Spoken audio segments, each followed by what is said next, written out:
돌아오는 수요일 저녁에는 우리들의 Journey Through the Bible, 이 하나님 말씀 여행이 사도행전의 마지막 챕터를 커버하게 되겠는데요.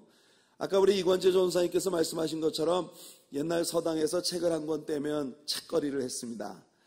제가 여러분들에게 지난 6개월 동안 사도행전을 가르쳐 왔는데 이 사도행전이라는 소중한 책 한 권을 여러분들이 모두 정복하신 것을 감사하면서 여러분들 모두에게 제가 떡을 내겠습니다.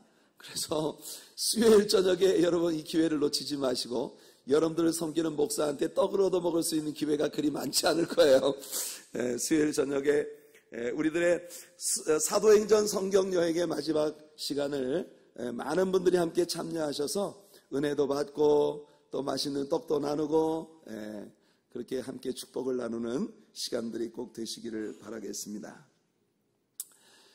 유라굴로라고 하는 대풍을 만나 엄청난 어려움을 겪었던 그 항해가 드디어 끝나고 바울 사도는 로마에 들어오게 됩니다. 처음 바울은 2년 동안 로마 황제를 만나는 그 첫 번째 재판정에 나아가기까지 개인적인 전셋집에 머물면서 연금된 상태로 다만 군사 한 명이 늘 곁에서 지키는 상황 가운데에서 재판을 기다리고 있었습니다. 그는 로마에 도착하자 3일 만에 로마에 있는 유대인 커뮤니티의 지도자들을 자기의 처소로 초대해서 그들과 만남을 가졌습니다. 바울이 유대인 지도자들과의 만남을 주선한 목적은 무엇보다 자신이 로마에 들어온 것이 황제 앞에 유대인 커뮤니티에 대해서 어떤 그 반대가 되는 그들에게 손해를 끼치는 그런 상소를 하기 위해 로마에 들어온 것이 아니라는 것을 먼저 밝히기 위함이었습니다. 왜냐하면 유대인 지도자들이 바울의 상황에 대해서 아는 것이 없었고 다만 바울이 근래에 일어나고 있는 이 기독교라고 하는 새로운 종교에 연루되어서 여기까지 왔다는 사실을 알고 있었고 그 새로운 교회에 대한 바울의 의견이 어떤 것인지를 유대인 지도자들이 듣고 싶어 했기 때문에 바울은 이런 기회를 만든 것입니다. 그래서 바울은 한 날짜를 택해서 그들을 자기의 처소로 초대를 한 것이죠. 약속한 날이 되자 유대인 지도자들이 많이 바울의 처소로 몰려왔습니다. 오늘 우리 본문 23절을 보니까 바울이 아침부터 저녁까지 강론하여 예수의 일로 저희를 권했다라고 하는 말씀을 우리가 보게 됩니다. 따지고 보면 예수님은 바울 사도를 처음 부르실 때부터 그리고 사역의 현장에 이곳저곳에서 바울을 만나셔서 로마의 유대인들에게 예수님에 대해 증거할 수 있는 그런 기회가 너에게 올 것이라는 말씀을 주셨습니다. 그리고 예수님의 이 예언이 지금 그대로 성취되고 있어서 로마의 유대인 지도자들에게 바울은 다시 한번 복음을 변증할 수 있는 절호의 기회를 얻게 된 것이죠. 일찍이 바울이 로마의 신자들에게 편지할 때에 그 편지 가운데에서 자신이 로마에 가고자 하는 간절한 소망을 품고 있다고 고백했던 것을 우리가 압니다. 로마서 1장 15절과 16절 말씀을 보시게 되면 그러므로 나는 할 수 있는 대로 로마에 있는 너희에게도 복음 전하기를 원하노라. 내가 복음을 부끄러워하지 아니하노니 이 복음은 모든 믿는 자에게 구원을 주시는 하나님의 능력이 됨이라. 첫째는 유대인에게요 또한 헬라인에게로다. 이렇게 말을 했습니다. 할 수 있는 대로 로마에 있는 너에게도 복음을 전하기 위해 가고 싶다는 것이 바울의 소원이었고 첫째는 유대인에게 그리고 그 다음에는 헬라인들에게 복음을 전하겠다는 바울의 그 간절한 소원이 지금 성취되고 있는 것이죠. 그러므로 우리가 이 시점에서 바울의 생애 또 하나의 아름다움을 보게 되는 것입니다. 그것은 뭐냐? 예수님의 소원을 자신의 소원으로 언제나 가슴에 품고 기회가 주어질 때마다 어떤 일이 일어날 때마다 그 모든 일을 시점으로 자신에게 주신 주님의 소원을 이루어드리는 것이 자신의 삶의 최고의 열정인, 그래서 정말 뜨거운 주님의 그 부르심에 합당한 소원을 품고 그 불꽃 같은 열정으로 인생을 산 사람이 바울이었다라고 하는 것을 우리는 발견하게 되는 것입니다. 우리들의 마음 안에 품고 있는 소원, 우리들의 마음 안에 품고 있는 열정, 그것이 기회 있을 때마다 우리를 통해서 표출되게 되는 것이에요. 바울은 기회 있을 때마다 예수님을 말했고 기회 있을 때마다 복음을 전했습니다. 그것이 바울의 열정이었고 그를 향한 하나님의 부르심의 목적이었던 것이에요. 여러분은 어떠십니까? 오늘 이 설교가 여러분들에게 주는 첫 번째 챌린지는 여러분들은 정말 아름다운 하나님의 자녀로서 주님의 소원이 여러분의 가슴 속에 내 소원으로 자리 잡고 있는 삶을 살고 계시나요?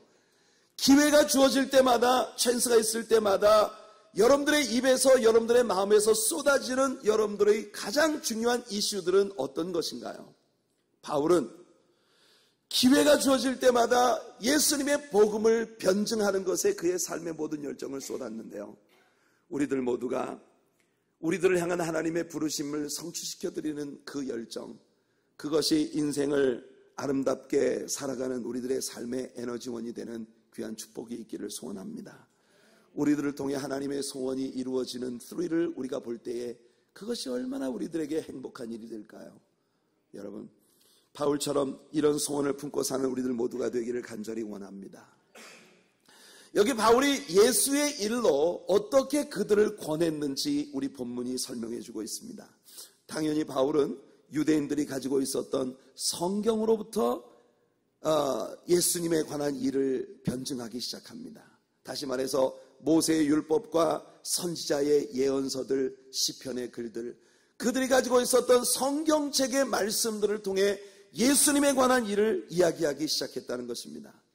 예수께서 메시아이셨다는 사실에 대한 가장 강력한 증거는 메시아에 관한 구약의 그 많은 예언들이 예수님 한 분에게서 완전히 성취되어졌다는 것을 통해 증명되어집니다. 율법과 선지자들의 글에 기록된 메시아에 관한 300여 가지의 예언들이 예수님 한 분에게서 완벽하게 성취되어졌다는 사실은 여러분, 사실 산술적으로는 전혀 답이 나오지 않는 확률을 우리 예수님이 이루셨다는 것이에요. 여러분 생각해 보세요. 제일 먼저 기막힌 건 처녀가 잉태하여 아들을 낳을 것이다. 여러분, 처녀가 애를 낳을 수 있는 확률은 과연 인류 역사 가운데 몇 %나 될까요? 이미 0% 아니겠습니까? 처녀가 어찌 애를 낳을 수 있겠습니까? 그런데 처녀가 애를 낳을 수 있는 사람 중에 그것이 딸이 아니고 아들일 확률을 더한다면 여러분, 그렇게 태어난 아이가 예루살렘 성벽을 중건하라는 그런 아닥사스다 왕의 명령이 떨어진 BC 445년 3월 14일로부터 483년 만에 나귀를 타고 예루살렘 성에 입성해서 당신이 메시아이시라고 하는 것을 온 인류에게 선포하시게 될 그 확률은 또 얼마나 되겠습니까? 얼마나 많은 남자가 자신의 친구에게 배신을 당할 확률이 있을까요? 그런데 하필이면 그것도 꼭 은 30을 받고 팔릴 확률을 더한다면, 거기다가 그를 판 돈이 성전에 던져졌다가 그 돈이 다시 토기장이의 밭을 사는 데 쓰여지는 확률을 더한다면, 여러분, 이미 우리가 다룬 10가지도 안 되는 예언들이 한 사람에게서 성취될 확률만으로도 이것은 불가능이라는 게 분명합니다. 그런데 예수님에 관한 예언들은 이제 시작에 불과합니다. 300여 가지의 다양한 선지자들에 의하여 다양한 방법으로 다양한 컬러를 띤 그런 예언들이 조각조각 예수 그리스도 한 분에게서 완벽하게 퍼즐이 맞추어져서 멋진 그림을 완성시킨 것처럼 그렇게 완성되어졌다고 하는 이 사실은 예수님이야말로 인류의 유일한 희망이신 구원자 메시아이시고 하나님의 아들이시라는 걸 충분히 우리에게 증명해 주는 것입니다. 여러분, 이런 많은 예언들이 한 사람에게서 성취될 확률은 여러분 가능성이 전혀 없는 불가능입니다. 그런데 예수님께서 이 모든 일들을 이루신 것이에요. 이 일은 예수님을 역사 속에 있었던 다른 모든 종교 지도자들과 확연히 구별된 분으로 만드는 것입니다. 공자나 소크라테스나 석가모니나 혹은 마호메도 결코 자신들이 출현한 것이 성경의 모든 예언들을 성취시킨 것이라고 주장할 수 없기 때문에 우리 예수님은 분명히 말씀하십니다. 요한복음 5장 39절과 40절에 너희가 성경에서 영생을 얻는 줄로 생각하고 성경을 상고하거니와 이 성경이 곧 내게 대하여 증거하는 것이로다. 그러나 너희가 영생을 얻기 위하여 내게 오기를 원하지 아니하는도다. 이스라엘 사람들이 그토록 줄줄줄 외우고 있었던 구약의 모든 말씀들이 예수님에 관해 이야기했고 우리가 가지고 있는 신약 성경의 모든 말씀들이 그 예언을 예수님이 그대로 성취시켜서 이 땅에 오셨으며 또한 다시 오실 약속을 우리에게 주셨다는 약속의 말씀들로 꽉꽉 채워져 있는 것이에요. 사람들은 성경을 통해 복을 받는다고 생각합니다. 성경을 통해 영생을 얻는다고 생각합니다.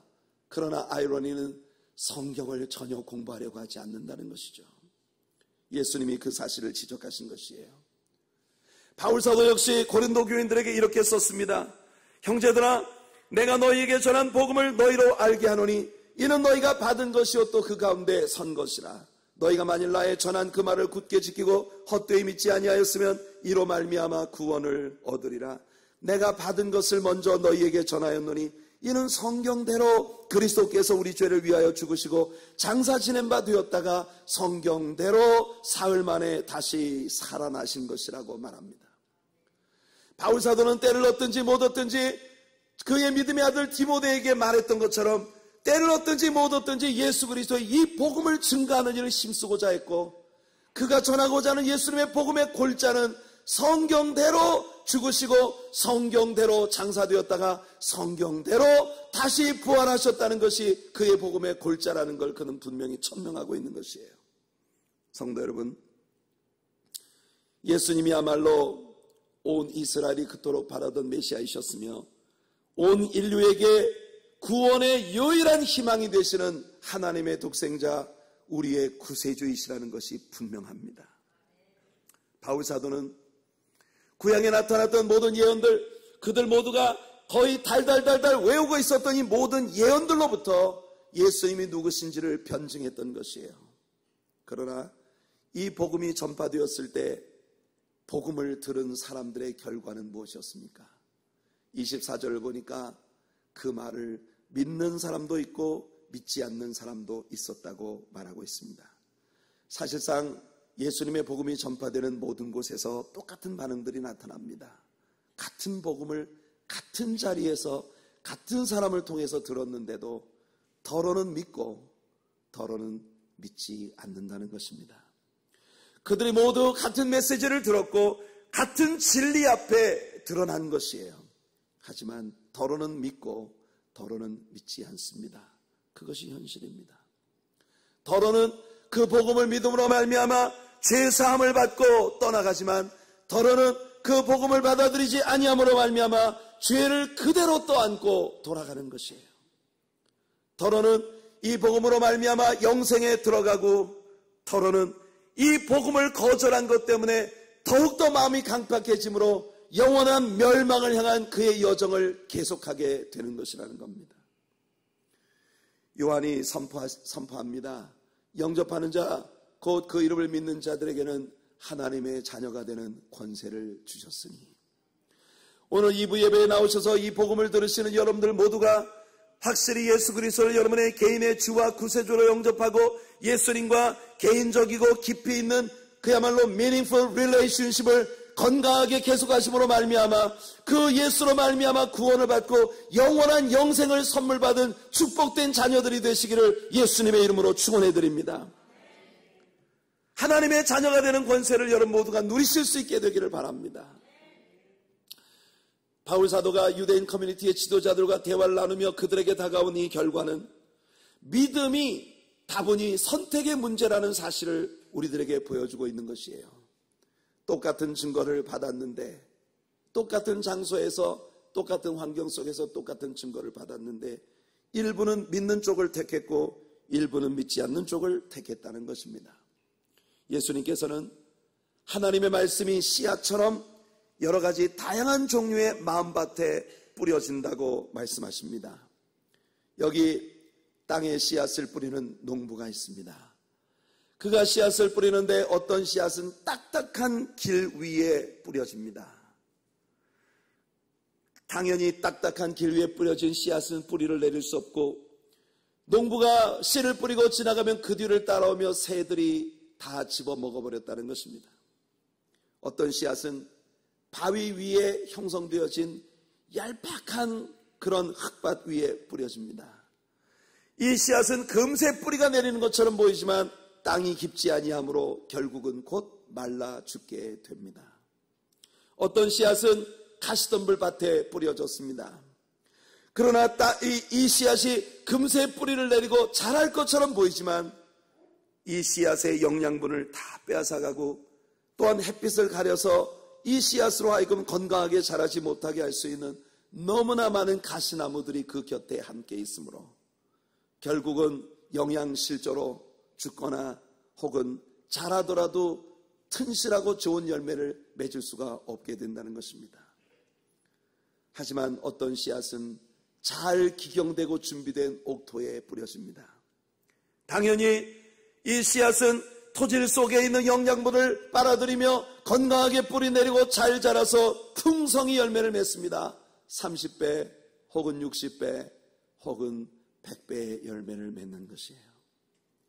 같은 메시지를 듣지만 그 메시지를 받는 마음의 상태에 따라 다양한 열매, 다양한 반응들이 나타날 수 있다는 것이 예수님의 가르침입니다. 어떤 사람은 복음에 대해 그들의 마음을 딱딱하게 닫아버립니다. 이것이 길가와 같은 마음이죠. 반대로 어떤 사람은 복음에 대하여 그들의 마음을 활짝 엽니다. 이런 경우 씨앗은 그 영혼 안에서 곧 새 생명을 탄생시키고 많은 열매를 맺을 능력을 갖게 만들어주는 것이에요. 하지만 뿌려지는 모든 씨앗이 다 옥토에 떨어지는 것은 아니듯 하나님께서 선포해 주시는 모든 말씀들은 다 옥토에 떨어지는 것만은 아닙니다. 언제나 일부의 씨앗은 낭비되어질 수밖에 없다는 것이죠. 다 좋은 밭에만 떨어지는 것은 아니니까요. 그러므로 사실상 결과를 결정하는 중요한 단초는 토양의 종류입니다. 쉽게 말해 사람의 마음에 많은 것이 달려있다는 것입니다. 물론 뿌려지는 말씀의 씨앗이 건강한 씨앗이라는 전제 아래서 말이죠. 여러분, 같은 메시지를 듣는데도 왜 더러는 믿지 않는 것일까요?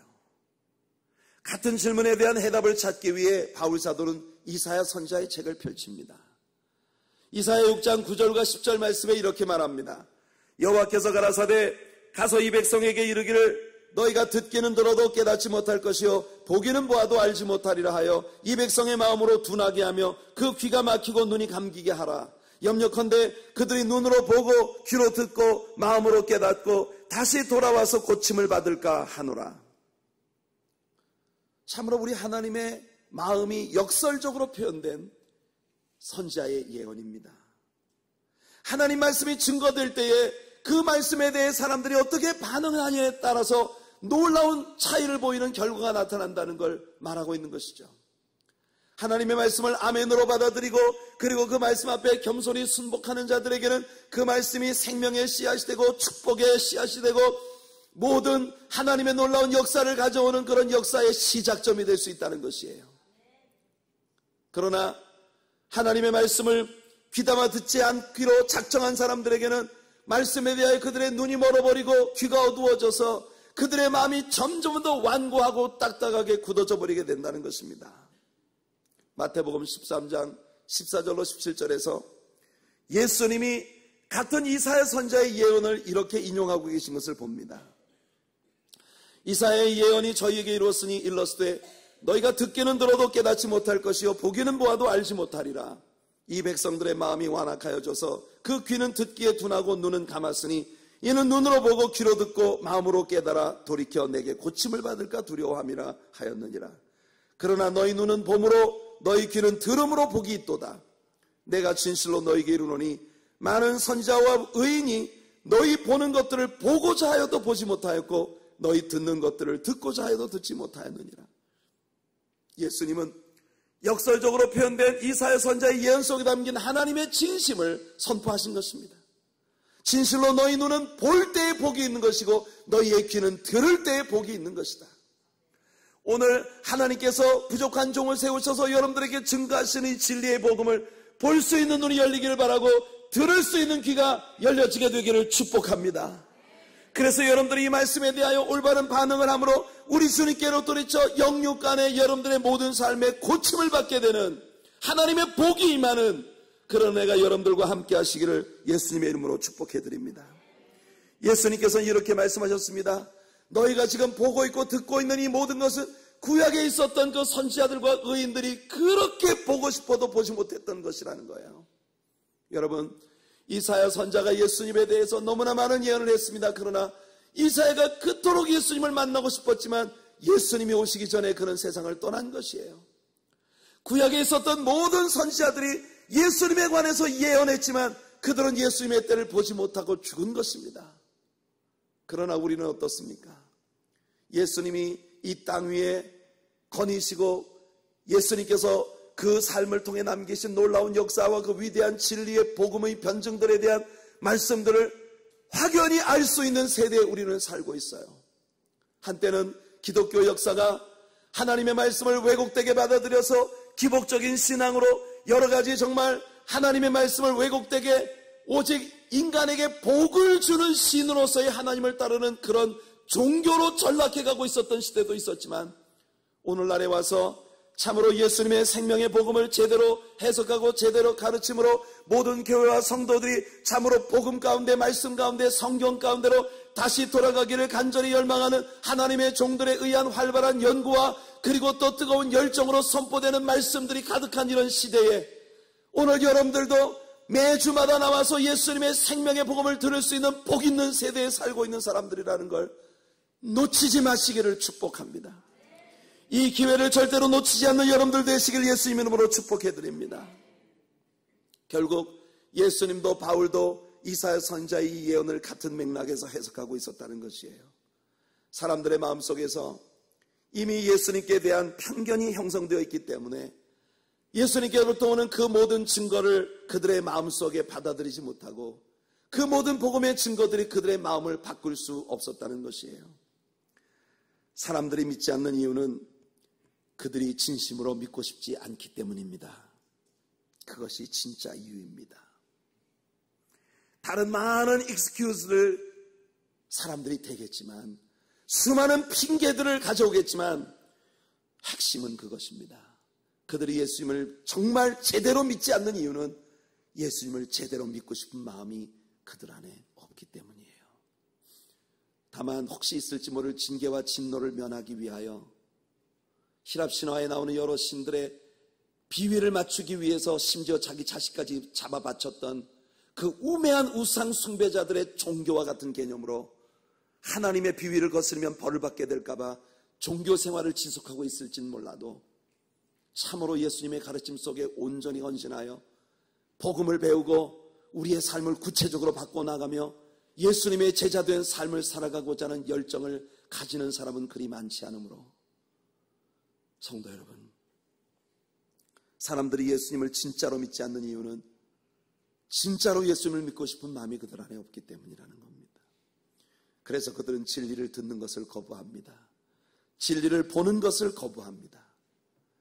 그들은 자신들이 모든 진리를 알고 있다고 착각을 하거나 이미 그들의 마음에 편견으로 내려버린 그들의 결론을 굳게 지키기 위해 더 이상의 새로운 복음을 받아들이려 하지 않는 것이에요. 생각해 보세요. 여러분이 재판대에 섰는데 여러분의 케이스를 담당하는 재판관이 이미 마음속에 여러분은 죄인이라고 결론을 내려놓고 재판을 시작한다고 한번 연상해 보십시오. 내가 범인이 아니라고 하는 것을 증명해 줄 수 있는 여러 가지 알리바이와 확실한 증거들을 제시하면서 그 재판을 끌어가려고 하지만 재판관의 마음속에 너는 죄인이라는 그런 이 단정 지어진 결론이 이미 자리 잡고 있어서 이 재판관이 어떠한 성의 있게 그 증거들을 조사해 보려고도 노력하지 않고 여러분들의 변론을 들으려고도 하지 않는다면 여러분 얼마나 여러분들의 마음이 답답하겠습니까? 이건 비극 아니겠습니까? 많은 사람들이 예수님의 복음에 대하여 이런 식의 태도를 취한다는 것입니다. 성경과 복음에 대한 그들의 잘못된 편견을 진리라고 확정하고 있기 때문에 사람들은 진짜 복음의 변증을 들어보려고도 하지 않고 정말 하나님의 말씀을 배워보려는 노력조차 하지 않으면서 성경책은 다만 내게 복을 주는 주술적 개념을 가진 물건처럼 늘 곁에 두고 다니면서 한 번도 진지하게 펼쳐놓고 묵상하고 하나님과의 대화를 가지려고 노력하며 하나님께로부터 들은 음성을 내 삶에 옮기려는 제자됨의 노력을 향해 나아가지 않는다는 것이에요. 지난 토요일부터 어제 아침 토요일부터 우리 교회 리더십 클래스가 시작이 되었습니다. 이 리더십 클래스는 제가 이렇게 강단에 서서 여러분들에게 준비된 말씀을 일방적으로 선포하고 여러분들이 일방적으로 그 말씀을 받는 그런 딱딱한 가르침이 아니고 제자학교의 가르침 같은 그런 스타일의 가르침이 아니에요. 마치 커피 한 잔을 함께 놓고 서로 정겨운 대화를 나누듯 크리스찬의 믿음에 대한 소상한 이슈들을 그렇게 다정하게 나누면서 우리 교회를 향한 주님의 소원이 무엇인지를 함께 찾아가는 그런 모임입니다. 많은 분들이 이 일에 함께 동참해 주시길 바랍니다. 제자학교 코र्스처럼 이것은 등록한 사람들만 오는 게 아니에요. 모든 사람들에게 오픈되어 있는 클래스입니다. 진정으로 기독교 신앙이 무엇인지를 알고 싶으시다면 그 시간에 오세요. 이 클래스를 리더십 스터디라고 부르는 이유는 크리스천들의 리더십은 세상 사람들이 가지고 있는 리더십의 개념과 판이하게 다르기 때문입니다. 크리스천 리더십이란 나를 향하신 하나님의 소명을 분명히 깨달은 사람들이 가지는 것이에요. 여러분, 어제 첫 시간을 통해 우리는 제자입니까? 팬입니까? 라고 하는 카일 아이들맨 목사님의 책에 관한 이야기를 나누었습니다. 이 세상에 교회 안에 있는 사람들 중에 너무 많은 사람들이 예수님의 팬이 되고 있다는 것이에요. 팬이라는 어떤 존재입니까? 여러분들 한때 온 세상을 떠들썩하게 하는 유명한 그런 연예인들이나 또는 스포츠 선수들을 연상해 보십시오. 그 사람들이 내가 기뻐하는 모든 일을 만족시켜 줄 때 우리는 팬을 자처합니다. 그 사람의 이름이 나올 때마다 여러분들 열광하고 박수를 치고 환호를 보내죠. 그런데 그 사람이 급격한 슬럼프에 빠져서 오랜 시간 동안 안타를 치지 못하고 그리고 굉장히 어려운 시간을 헤매고 있다면 팬을 자처하는 사람들은 그들 곁을 다 떠나간다는 것입니다. 과거에는 그 사람의 이름만 그라운드에 울려 퍼져도 환호를 하고 박수를 치고 열광하던 사람들이 이제는 그 사람의 이름만 나와도 무 소리를 내는 부잉벌드가 되는 거예요. 여러분, 이게 팬입니다. 카일 아이들맨 목사님은 우리가 예수님을 따르는 자로서 팬이 되어서는 안 된다는 거예요. 제자는 뭡니까? 제자는 내가 주님을 따르는 일이 행복한 일이든 그렇지 않든 때로 이 일 때문에 내게 희생이 초래되든 십자가를 져야 하든 심지어는 내 목숨을 내려놓아야만 하는 일이 벌어지든 한결같이 예수님의 기뻐하심을 위해 내 삶을 내려놓는 것이 제자의 삶이라는 것입니다. 그것이 기독교 신앙 안에 들어온 우리 모든 성도님들이 모습이 되기를 예수님 이름으로 축복해드립니다. 여러분들은 예수님의 팬이 되지 말고 예수님의 제자들이 되시길 바랍니다. 예수님께서는 많은 사람들이 복음의 메시지를 받을 때 그 복음의 가르침이 현재 자신의 삶과 너무나 충돌을 일으키기 때문에 복음을 의도적으로 믿지 않으려고 한다고 전곡을 찌르는 말씀을 하셨습니다. 사람들은 죄악 가운데 머물 뿐만 아니라 이 세상의 죄악된 스타일들을 사랑합니다. 그들은 자기 자신을 부인하고 싶어 하지 않습니다. 오히려 자기 자신들만을 위해서 살고 싶은 욕심이 있습니다. 예수님께서는 우리가 서로 사랑해야 한다고 말씀하시지만 모두의 마음속에는 버리기 어려운 미움이 꽉 들어차 있는 것이에요. 예수님은 우리들에게 잘못한 사람들의 허물을 용서해 주라고 하시지만 사람들은 자신에게 잘못한 모든 일들을 꼬박꼬박 기억해 두었다가 적절한 기회가 왔을 때에 완벽하게 안갚음을 하고 싶은 마음들이 자리 잡고 있다는 것입니다. 예수님은 우리에게 죄악된 삶을 버리고 깨끗한 삶을 살라고 요구하시지만 세상 사람들은 부정하고 불결한 것을 정결한 것보다 더 사랑하는 습성을 가지고 있다는 것이에요. 예수님을 믿는다는 것은 실제로 자신의 삶의 스타일을 바꾸는 것입니다. 혹시 여러분 중에 예수님을 믿지 않는 분들이 아직 계시다면 여러분이 예수님을 믿지 않는 이유는 무엇인지 정직하게 살펴보십시오. 혹시 여러분들의 마음이 둔해진 것은 아닐까요? 혹시 진리와 진실에 대하여 여러분들이 마음을 닫아버렸기 때문은 아닌가요? 나는 이미 기독교 복음에 대해 이렇게 마음을 정했으니까 혼란스럽게 자꾸 복음이니 뭐니 하지 말고 날 이대로 내버려 두라고 혹시 생각하고 계신 것은 아닌가요? 진땀을 빼며 열정을 가지고 하나님의 말씀을 가르치려는 그런 목사의 시도들이 여러분들에게 아주 따분하기 이를 데 없고 나에게 지금 현실적으로 전혀 구미가 당기지 않는 일처럼 그렇게 치부하고 계시는 여러분들의 신앙적 습관이 여러분들을 주님께 장벽을 갖게 만들고 있지는 않은가요? 혹시 복음을 쫓아 사는 것보다 죄악된 삶의 스타일을 인조이 하는데 너무 익숙해져 있는 것은 아닌가요? 이유가 무엇이든 여러분은 반드시 진실에 직면하게 될 것입니다. 하나님의 왕국에 들어가는 길은 예수 그리스도 한 분 이외에는 없습니다. 오직 그를 믿는 것만이 하나님의 나라에 들어가는 유일한 길이기 때문에 여러분들 모두는 예수님에 대해 내가 어떻게 했는가 하는 것에 대한 심판을 받기 위하여 반드시 하나님을 만나야만 된다는 것이에요. 성경은 히브리서 9장 27절에서 사람에게 한 번 죽는 것은 정하신 것이요 그 후에는 심판이 있으리라고 선포합니다. 우리들 모두는 한 번은 죽게 되어 있고 그 후에는 하나님 앞에 서게 된다는 것이에요. 그분을 만나기 전에 준비하는 여러분들 되시길 축복합니다.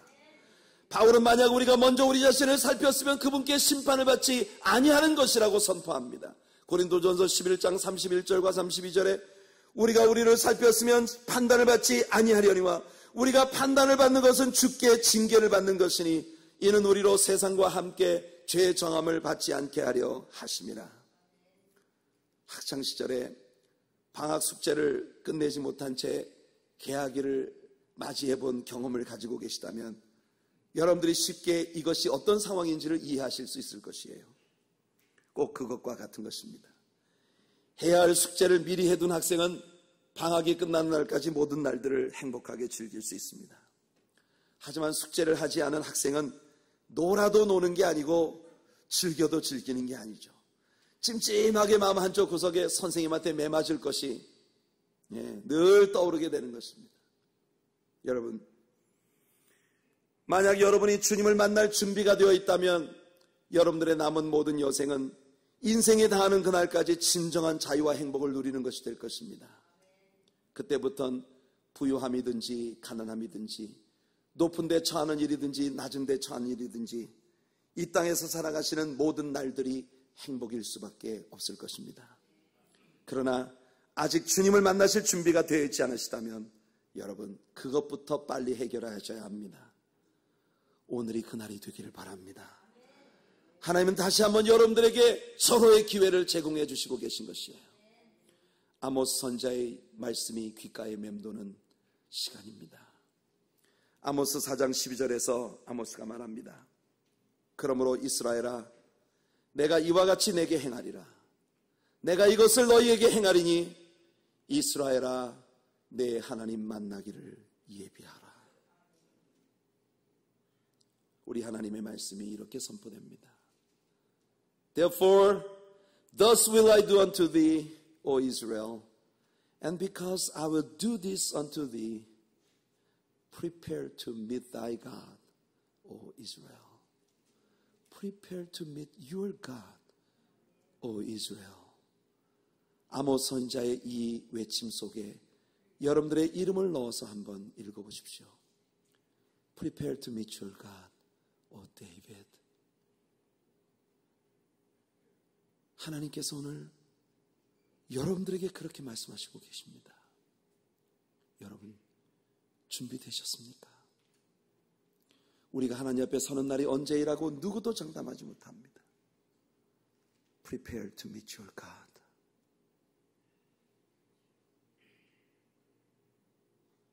하나님의 요구에 대한 여러분의 반응은 무엇입니까?